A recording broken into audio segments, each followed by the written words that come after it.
Heart beat scan ఒక్క second లోనే world class 640 slide CT scan ఇప్పుడు మీ విస్టా ఇమేజింగ్ బంజారా హిల్స్ లో.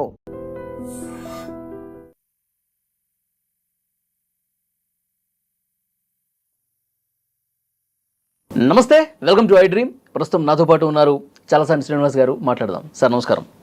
చలసాని గారు, తమిళనాడు డిఎంకే పార్టీ అధినేత స్టాలిన్ ఒక కామెంట్ చేశారు. ఈ ప్రభుత్వం, విజయ ప్రభుత్వం ఎప్పుడైనా పడిపోవచ్చు, ఎన్నికలకి మనం సిద్ధంగా ఉండాలి. రేపు జరిగే లోక్సభ ఎన్నికలతో పాటు ముందస్తు ఎన్నికలు దీనికి కూడా వచ్చేయవచ్చు. అప్పుడు డిఎంకే అద్భుతమైన విజయం సాధిస్తుంది అని చాలా స్పష్టంగా ఆయన చెప్తా ఉన్నాడు. కూలిపోవచ్చు అనడాన్ని ఎట్లా చూడాలి స్టాలిన్ వ్యాఖ్యల్ని?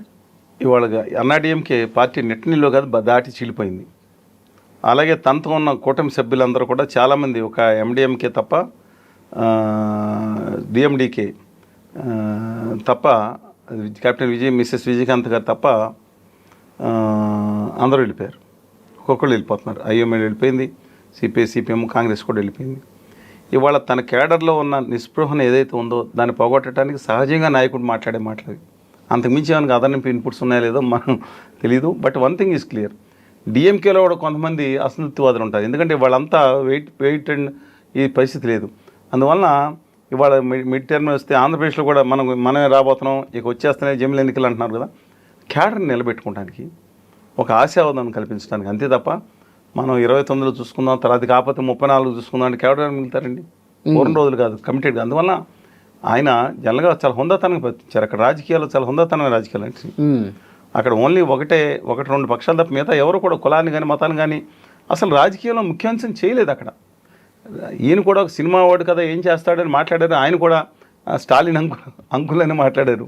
ఆయన వేసేయండి లేదా కాల్చి చంపేసేయండి, పెట్రోల్ పోసి తగలబెట్టండి, ఇలాంటి దిక్కుమని మాట్లాడుకోలేదు. ఉరి తీయాలి ఇలాంటి కామెంట్లు, ఉరి తీసేస్తాను, నేనే తీస్తాను, అవకాశం వస్తున్నట్టు అలా లేదండి. హుందాతనంగా అంటే ఎక్స్ట్రీమ్గా కొంతమంది మాట్లాడవచ్చు. సేమాన్ అనేవాళ్ళు అతను దుర్మార్గంగా నీచంగా మాట్లాడాడు తెలుగు వాళ్ళని. ఎన్టీకే ఏదో పార్టీ, దిక్కుమాల పార్టీ వాళ్ళు తప్పితే రాజకీయాలు చాలా హుందాగా సాగినాయి. అందువల్ల స్టూడెంట్ బట్ రాజకీయాలు హుందాతనం చూడాలంటే మనం తమిళనాడులో స్టాలిన్ గారు 2016లో జయలలిత గారు అధికారంలోకి వచ్చిన తర్వాత ఆయన ప్రమాణ స్వీకారానికి వెళ్తే ఆయన మామూలుగా వెళ్తూ చూస్తూ ఉంటే ఓడిపోయిన శరత్ కుమార్ గారు మొదటి ప్లేస్లో కూర్చున్నారంట.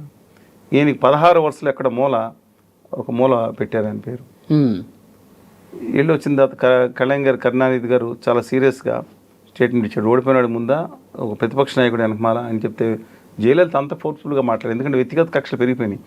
ఆయన ద్రౌపది వస్తాపడలా పాపం ఆవిడని చేయించిన దుర్మార్గాన్ని ఎప్పుడు మర్చిపోలేదు ఆవిడ. అలాగే ఆవిడ అధికారంలోకి వచ్చిన తర్వాత కరుణానిధి గారి పంచలాగేసిన వీళ్ళు మర్చిపోలేదు.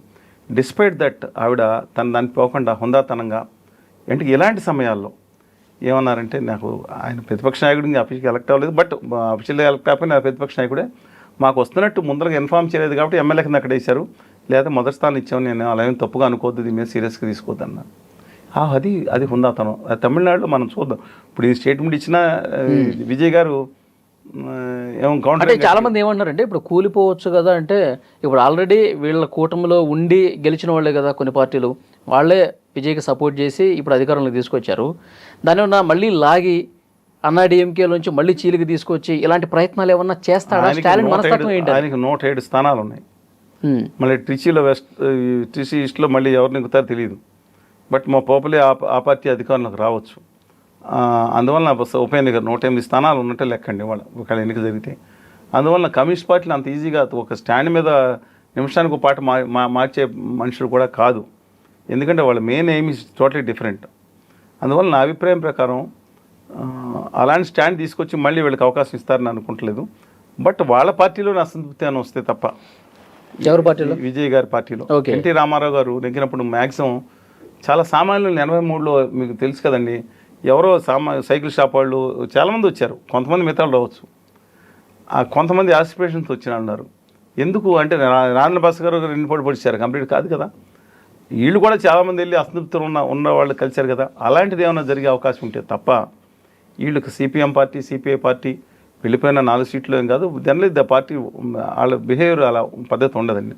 కానీ తన పార్టీలో జోష్ పెంచుకోవడానికి ఇందాక మనం అనుకున్నట్టు ఇప్పుడు నేను ఇంక రాను 29లో వస్తాం, లేదంటే 34 వస్తాం, 39లో గ్యారెంటీ అంటే ఎవరు ఉంటారు?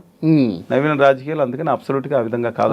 అంటే కార్యకర్తల్లో ఒక ఉత్సాహం కోసం ఇట్లాంటి కామెంట్లు ఉత్సాహం కోసం, హుందాతనంగా ఆయన అంతకుమించి ఇంకా ఇప్పుడు ఎన్టీ రామారావు గారు గెలిచిన తర్వాత జలమంగళ తంతే ఆడు ఫుట్బాల్కి పడతాడు, గుండ్రాయిలాగా వెళ్ళి దాన్ని ఇలాగే మాట్లాడేవారు.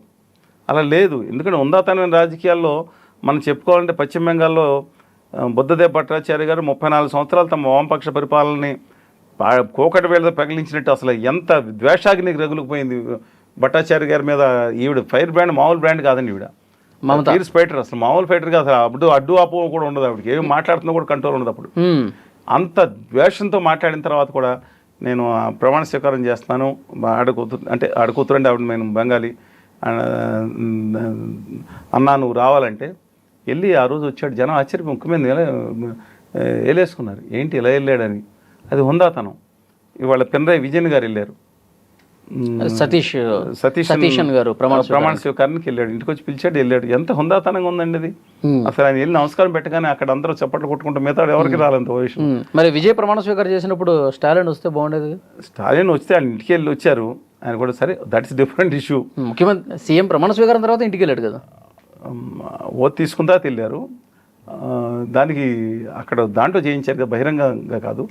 అలాగే నవీన్ పట్నాయక్ గారు తను మోసం చేసిన ఉత్తర భారతీయ జనతా పార్టీ ఉన్న అన్నాన్ని ఒక ఆదివాసీ బిడ్డ వచ్చి నేను రావాలనగానే వెళ్ళొచ్చాడు. ఆయన వెళ్ళొచ్చాడు. హుందాతనం ఎక్కువేడండి. ఆ తమిళనాడులో ఎంత గొడవలు పడ్డా తమ రాష్ట్రం కోసం వచ్చేటప్పుడు ఏకమైపోతారు. అది తెలుగు రాష్ట్రాలను నేర్చుకోవాలంటున్నాను, దాంట్లో ఉన్న పాజిటివ్. బట్ స్టాలిన్ గారు స్టబల్ లీడర్, నెక్స్ట్ జనరేషన్. ఆయన ఓడిపోయాడు. ఓడిపోయిన వెంటనే తన కాన్స్టిట్యున్సీకి వెళ్ళి చెప్పక కాన్స్టిట్యున్సీకి ఉదయనిధి కాదు ఈయన కాన్స్టిట్యున్సీకి వెళ్ళి ఓడిపోయిన నెక్స్ట్ రోజు వెళ్ళి అందరికి వెళ్ళి కృతజ్ఞతలు చెప్పొచ్చారు. అలాగే అక్కడ చెప్పక కాన్స్టిట్యున్సీలో ఉదయనిధి గారు కానీ హార్బర్ కాన్స్టిట్యున్సీలో నెగ్గిన మన శేఖర్ బాబు గారిని కూడా పక్కన పెట్టుకెళ్ళారు. ఈయన ఆయన అందరినీ కూడా అంటే ఒక పాజిటివ్ యాంగిల్లోనే వెళ్తున్నాడు. ఆయన గొప్పతనం గురించి ఒక క్లాస్లో ఒక మాట చెప్తానండి. ఆయన అధికారంలోకి వచ్చిన తర్వాత 2021లో లక్షల బ్యాగులు, స్కూల్ బ్యాగుల మీద ఎవరు లైక్ చేయరో రెండు ఆకులు గుర్తు వాళ్ళు ఉండేది వచ్చేటట్టు, అలాగే ఇండైరెక్ట్గా అమ్మ గుర్తు అంటే జయలలిత బొమ్మ వేసి ప్రతి పిల్లలకి ఒక సందేశం పెట్టారు. వెంటనే వాళ్ళు ఇస్తారు, ఇదంతా ఆ పార్టీ ప్రచారం కదా, తీసి బ్యాగులు కొత్త వేసుకుందాం, మీకు అసలు పడదు కదని. ఆవిడ చనిపోయారు. అందరికీ అవి వేసేసేయండి, ఆ గుర్తులేదు. దాన్ని బట్టి ఓడిపోతే నేను ఎందుకు నిలబడతాను ఇక్కడ అన్ని. ఒకటి విషయం ఏంటంటే వాళ్ళ మీద కోపం లేదు, దివంగత నేత. రెండోది ఏంటంటే అన్ని కోట్ల రూపాయలు ఎందుకు వేస్ట్ చేయాలి, మళ్ళీ దానికి బొమ్మ చెరిపేసి ఇంకో చేయాల్సిన పని లేదు. చాలా గొప్పతనం చాటుకున్నాడు ఆయన. ఎప్పుడు కూడా తన రాష్ట్ర హక్కుల కోసం, దక్షిణాది హక్కుల కోసం నిలబడ్డ స్ట్రాంగ్ వాటి నేతగా చెప్పాల్సింది ఆయన్ని. ఎప్పుడు కూడా చిన్న రాజకీయం కోసం చిన్న చేయిస్తారని అనలేను. బట్ ఎనీవే పని ఆయన మాటలో అంతరార్థం ఏంటంటే నిలబెట్టుకోవటం అనుకుంటున్నాను. ఒకవేళ విజయ్ గారు తమ పార్టీ తాము కూలిపోతే తప్ప వాళ్ళు స్ట్రాంగ్గా ఇప్పుడు నిజంగా ఇప్పుడు కూలిపోయే పరిస్థితి వస్తే ప్రజలు 130 సీట్లు గెలిపిస్తారు ఆయన. దెబ్బ కొట్టేసారు వీళ్ళందరూ. ఒక కొత్తగా కసితో వచ్చిన ఉన్నవాడు ఆయన ఇప్పుడు హామీలు అమలు చేసి ఫెయిల్ అయిపోతే వేరే చేయలేక అసలు అవకాశమే ఇవ్వకుండా మీరు ఇట్లా లాక్కుంటే గ్రేట్గా అసలు క్వశ్చన్ ఒప్పుకోరండి. ప్రజలు అంత కసి మీద ఉంటుంది. 140 సీట్లు తప్ప డిపాజిట్ కూడా రావండి. I don't think these people go to that extent. అది వాళ్ళకు కూడా తెలుసు సార్, అట్లా చేయరు. జోష్ కోసం, పెంచడం కోసం. ఆంధ్రప్రదేశ్లో కూడా అలాగే చెప్తాను, తొందరగా రాపోతాను జమిలి ఎన్నికలు, మనం రెడీగా ఉండండి అంటారు. ఏం రెడీగా ఉండేది? వస్తే వేరే సంగతి. వచ్చినప్పుడే ప్రజల్లో జోష్ నింపడం కోసం. జోష్ దట్ మస్ట్ బి దట్. చూద్దాం సార్. Thank you. ధన్యవాదాలు.